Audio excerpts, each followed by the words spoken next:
سورۃ الکوثر کے بعد سورۃ الکافرون کی تلاوت شروع کی گئی۔ سورۃ الکوثر میں اللہ رب العزت کے فرمان کے تحت مسلمانوں کو ایک حقیقت سے آگاہ کیا گیا کہ اللہ اس کے رسول صلی اللہ علیہ وسلم کی تعلیمات کی حقانیت، اس کی سچائی اتنی واضح ہے کہ مسلمان اب دین اسلام سے ایک لمحے کے لیے بھی دستبردار نہیں ہو سکتا۔ رسول اکرم صلی اللہ علیہ وسلم جو اللہ رب العزت کے لیے اللہ رب العزت کی طرف سے دنیا جہاں کے لیے ہدایت کا پیغام لے کر آئے، رسول اکرم صلی اللہ علیہ وسلم کے عظمت و مقام سے قرآن کریم نے انسانیت کو آگاہ کیا۔ پھر رسول اکرم صلی اللہ علیہ وسلم کے مشن اور پروگرام کو بیان کیا، اور آخر میں یہ بتلا دیا کہ جو انسان رسول اکرم صلی اللہ علیہ وسلم کی طرف، ان کے مشن کی طرف، ان کے پیغام کی طرف، ان کی تعلیمات کی طرف غلط نگاہ اٹھا کر اگر دیکھے گا تو اس کی نگاہیں نیچے جھکا دی جائیں گی، یا اس کی نگاہیں دوبارہ دیکھنے کے لائق نہیں چھوڑی جائیں گی، اس لیے کہ اس نے رسول اکرم صلی اللہ علیہ وسلم کی عزت و ناموس پر غلط نگاہ ڈالی ہے۔ اتنی سچائی کے ساتھ، اتنی وضاحت کے ساتھ قرآن مجید نے مسلمان کو دین اسلام کی حقانیت بتلائی۔ اب مسلمان کو چاہیے کہ مسلمان واضح طور پر اعلان کر دے، دنیا جہاں کو بتلا دے، اور اللہ اور اس کے رسول اور دین اسلام کے دشمنوں تک یہ پیغام پہنچا دے کہ مسلمان ایک لمحے کے لیے بھی اسلام کو چھوڑنے کے لیے آمادہ نہیں ہے۔ مسلمان ایک لمحے کے لیے بھی دین اسلام کا اثاثہ و سرمایہ قرآن مجید کے اندر کسی رد و بدل کے لیے تیار نہیں ہے۔ دنیا کے کافروں کو یہ بات سمجھ میں آ جانی چاہیے کہ مسلمان ایک لمحے کے لیے بھی رسول عربی صلی اللہ علیہ وسلم کی عزت و ناموس کے، رسول اکرم صلی اللہ علیہ وسلم کے عزت و ناموس سے دستبردار ہونے کے لیے تیار نہیں ہے، ایک لمحے کے لیے بھی۔ سورۃ الکافرون اسی اعلان کے لیے ہے کہ سارا جہان مسلمانوں سے مایوس ہو جائے، سارا جہان، سارا کفر مسلمانوں سے مایوس ہو جائے کہ مسلمان اپنے دین و شریعت سے ایک لمحے کے لیے بھی ہٹنے کے لیے تیار نہیں ہے۔ مسلمان کی عزت، مسلمان کی سرفرازی، مسلمان کے لیے دنیا اور آخرت کی فلاح و کامیابی صرف اور صرف دین اسلام میں رکھی ہوئی ہے۔ مسلمانوں کا ماضی، حال اور مستقبل سب کچھ اللہ اس کے رسول صلی اللہ علیہ وسلم سے جڑا ہوا ہے۔ اب یہ اللہ اس کے رسول صلی اللہ علیہ وسلم سے ایک لمحے کے لیے بھی منہ پھیرنے کے لیے تیار نہیں ہے۔ پھر سارا کفر مل کر مسلمان کے دین اسلام کا سودا کرنے کے لیے جو چاہے قیمت لگا لے۔ اگر سارا کفر مل کر مسلمانوں کو ساری دنیا کا سربراہ بنا دے، ایک ملک کا نہیں، ملک کے ایک صوبے کا نہیں، اور صوبے کے ایک ضلع کا نہیں، اور ضلع کے ایک شہر کا نہیں، اور شہر کے ایک وارڈ کا نہیں،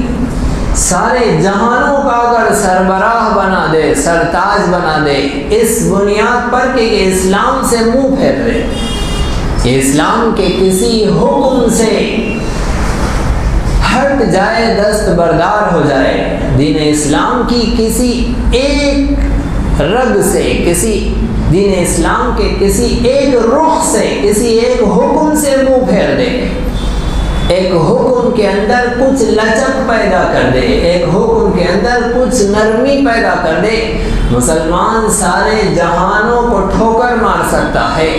اور ساری بادشاہتوں کو اپنے پیروں تلے رون سکتا ہے، لیکن اللہ اس کے رسول صلی اللہ علیہ وسلم کے حق میں ایک لمحے کا سودا برداشت نہیں کر سکتا۔ یہ سورۃ الکوثر نے ہمیں پیغام دے دیا، اور سورۃ الکافرون نے اس اعلان کے لیے ہمیں تیار کیا کہ مسلمانوں، جس نے قرآن کریم پر ایمان لانے کا اعلان کیا ہے، جس نے قرآن کو اپنے لیے گائیڈ بک بنایا ہے، جس نے قرآن کو اپنے لیے دستور اور منشور اور قانون مان لیا ہے، اللہ رب العزت کا کلام اسے تسلیم کر لیا ہے، اب مسلمان سب کچھ چھوڑ سکتا ہے، اللہ اس کے رسول صلی اللہ علیہ وسلم کا نام نہیں چھوڑ سکتا۔ رسول اکرم صلی اللہ علیہ وسلم پر سورۃ الکافرون نازل ہوئی، اور رسول اکرم صلی اللہ علیہ وسلم نے بھی ان ساری پیشکشوں کو رد کر دیا جو اسلام کے مقابلے میں رسول اکرم صلی اللہ علیہ وسلم کے سامنے پیش کی گئی۔ ہم بھی محمد مصطفیٰ صلی اللہ علیہ وسلم کے نام لیوا ہے، آپ کی محبت کے دعوے دار ہے، محمد مصطفیٰ صلی اللہ علیہ وسلم کی اتباع میں قرآن کریم کی اس صورت سے ہمیں یہ پیغام مل رہا ہے کہ ہم ہر شے کا نقصان منظور کر سکتے ہیں، دین اسلام کے کسی ایک حکم کا نقصان منظور نہیں کر سکتے، کسی ایک حکم کا۔ مسلمان کو اس بات کا شعور حاصل ہونا چاہیے۔ قرآن کریم کے طالب علم کو درس قرآن کی محفل میں شریک ہونے والے کو اس بات کا شعور حاصل ہونا چاہیے۔ اگر دنیا کی تحریکیں اور تنظیمیں احساس و شعور سے عاری اور کوری ہے، تو قرآن کی مجلس بھی اگر شعور سے کوری ہو، قرآن کی مجلس بھی اگر دین اسلام کے صحیح شعور سے خالی ہو، تو پھر ہم نے دیگر مجلسوں میں ایک مجلس کا محض اضافہ کیا ہے اور اس کے آگے کچھ نہیں ہوا ہے۔ قرآن کی محفل ہو اور یہاں بھی شعور بیدار نہ ہو، تو پھر دوسری مجلسیں اور قرآن کی مجلس تو ایک ہی ہو گئی ہے۔ ہم قرآن کریم کی مجلس میں شعور حاصل کریں کہ اسلام کے کسی ایک حکم سے بھی مسلمان دست بردار نہیں ہو سکتا، کسی ایک حکم سے بھی کوئی گنجائش اس کے اندر پیدا نہیں کی جا سکتی۔ اتنا مضبوط ہو مسلمان اسلام پر، ظاہر بات ہے کہ اسلامی احکامات پر عمل کی تو مسلمان کوشش کرے گا۔ عمل کے متعلق اللہ رب العزت کا مطالبہ کوشش کا ہے۔ ایسے نہیں ہے کہ اللہ رب العزت اپنے بندوں سے کہہ رہے ہیں کہ 100% رسول اکرم صلی اللہ علیہ وسلم کی زندگی کا نمونہ تمہارے اندر چاہیے ورنہ جہنمی ہوگے۔ بندوں سے کوشش کا مطالبہ ہے کہ بندے کوشش کریں، محنت کریں، لیکن عقیدے سے متعلق کوشش کا مطالبہ نہیں ہے۔ عقیدہ جسے کہتے ہیں، ایمان جسے کہتے ہیں، ماننا، یقین لانا جسے کہتے ہیں، اس میں کوشش کا مطالبہ نہیں ہے، وہ تو 100% چاہیے۔ عقیدے کے اندر اگر لچک رکھی جائے گی، کوئی گنجائش رکھی جائے گی عقیدے کے اندر کافروں کے لیے، کفار کے لیے، ان کے کفریہ عقیدے کے لیے، اگر ہمارے عقیدے میں کوئی گنجائش پیدا ہو گئی تو اللہ رب العزت کو ایسا دین ہرگز منظور نہیں ہے۔ لہذا سورۃ الکافرون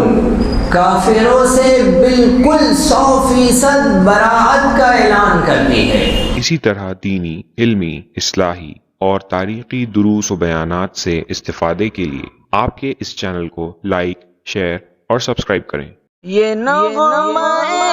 حور جنت ہے، یہ ساز تم کو